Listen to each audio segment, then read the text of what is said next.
guys! Welcome back to my YouTube channel. Today's video, tuturuan ko kayo paano magpa-waive ng annual fee sa inyong Security Bank credit card. So bago ako gumawa this video, tumawag muna ako sa Security Bank to make sure na legit yung mga information na sasabihin ko sa inyo.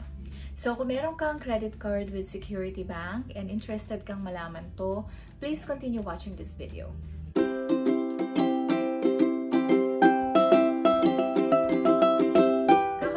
Guys ng aking statement of account from Security Bank, and ayun na nga, na-charge na ako ng aking annual fee. So it's 4,000 for me kasi yung credit card ko sa kanila ay platinum. Tumawag ako para magpa-waive, pero sabi sa akin hindi daw nila mawi-waive kasi nga hindi ko daw na-meet yung spending requirement na 400,000 for 12 months. Sabi ko, grabe, 400,000. Paano ako makakagastos ng ganung kalaki? Diba? So, anyway, kahit na hindi nila winave, meron naman tatlong ways or options na binigay sa akin na kapag in-avail ko, is pwede pa rin nilang ma-waive. Okay? So, unang-una dyan, guys, is yung spending 10,000 within the next 30 days. Okay? So, ang mangyayari dito, guys, kasi is, syempre, dapat ipapaalam mo sa kanila na i-avail mo yun. And then, ayun nga, pwede mo na siyang, pwede na nilang ma-waive yan. So, gagawin mo lang is mag-spend ka ng 10,000 whether it's accumulated or single receipt. So, ibig sabihin, halimbawa, tatlong receipt yan worth 10,000 within the next 30 days. Pwede yon. Or pwede rin naman single receipt lang na worth 10,000. Okay? And just to advise you guys, no, so there are some transactions na sinabi sa akin na hindi eligible for that. Unang-una, kapag nag-top up ka for gambling transactions, hindi siya pwede. Pag nag-cash advance ka, hindi din siya pwede. And then, kapag meron ka ng existing na monthly amortization, so siyempre, hindi na yun eligible din. Okay? So, yung second option, guys, is yung utility bill enrollment sa Bills Assist Facility ni Security Bank. So, ganito yung ginawa ko last year dahil hindi rin na-waive yung annual fee ko. So, nag-avail ako nito para ma-waive rin. Okay? So, in-enroll ko yung Meralco bill namin. So, ibig sabihin yan, kapag nag-enroll ka dyan, nakalock yan for 24 months. So, ibig sabihin, sa 2 taon, yung bill mo from Meralco is ma-automatic charge sa iyong Security Bank credit card. So, instead na kay Meralco ka magbayad, kay Security Bank ka na magbabayad. Okay? So, aside from Meralco, pwede rin yung PLDT, Sun Cellular, Globe, Smart.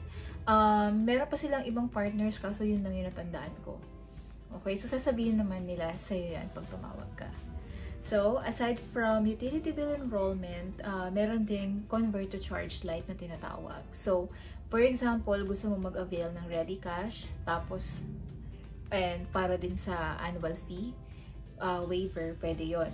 So, I think minimum 10,000 above. So, pag magre-ready cash ka, dapat tumawag ka. Para sabihin mo na mag-a-apply ako ready cash at the same time, para ma-waive din yung annual fee ko. Ganon siya, guys. And syempre, may add-on rate yan na 1%. And then, aside from ready cash, eligible din yung balance transfer. So, for example, meron kang outstanding balance sa ibang credit card, pwede mo siyang i-transfer kay Security Bank.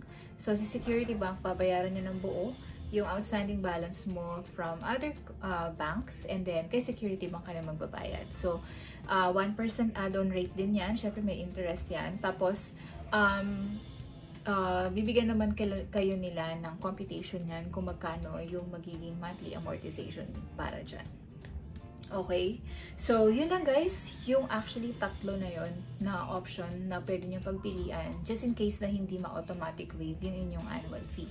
So, medyo may hirap lang talaga kasi medyo mabigat ang 4,000, diba? So, kaya napilitan talaga ako. So, ngayong taon, ginawa ko din. So, ang in-enroll ko naman yung internet namin, yung Globe. Para ma-waive lang siya, guys. And by the way, yung processing ng utility bill enrollment is 8 banking days. So, just make sure lang na tumawag kayo agad as soon as ma-receive nyo yung statement kung yun yung i-avail nyo to waive your annual fee. Okay? So, yun lang guys. Diba? Very short lang naman tong video. And I hope makatulong kahit papano. If you have other questions, leave your comment below. And you can continue supporting my channel by donating na. So, you can just click on thanks button at the bottom part of this video. And also, thanks again for watching and see you again in my next. Bye-bye. What a wonderful